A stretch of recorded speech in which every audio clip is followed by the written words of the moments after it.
Good morning दोस्तों। अज एक ऐसे पौधे दे रूबरू तुहानूं कराने जा रहे हैं। ये इन्ने वधिया गुण आ।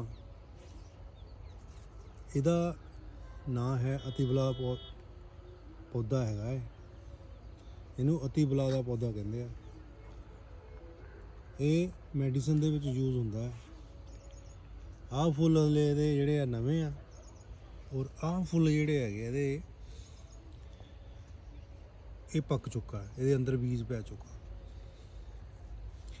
ਆਹ ਲੈਣੇ ਇਹ ਵਾਲੇ, ਇਹਨੂੰ ਤੋੜ ਲਓ, ਸੁਕਾ ਲਓ, ਪਾਊਡਰ ਬਣਾ ਲਓ।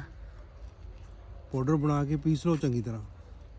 ਇਹਦਾ ਉੱਪਰਲਾ ਜਿਹੜਾ ਹੁੰਦਾ ਆ ਬਰਾਂਦਾ ਉਹਨੂੰ ਨਿਕਾਲ ਦਿਓ। ਇਹਦੇ ਅੰਦਰ ਬੀਜ ਨਿਕਲਣੇ ਆ और बीज का इनू पानी में धो के इसका पाउडर जहा बना लो। पाउडर बना के रख लो। तो इनू जिदा सर्दियों के मौसम के विच जुकाम खांसी रेशा आम ही हो जाती है।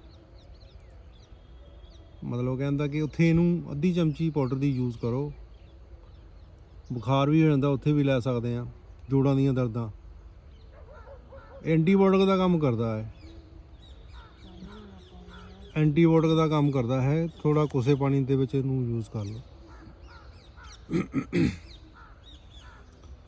सो यूज़ करो, बहुत वधिया।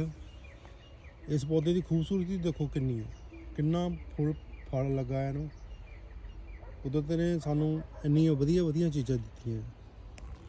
सो ये आम ही मिल जाता साडे पंजाब दे विच, तां ये आम ही लगा होया।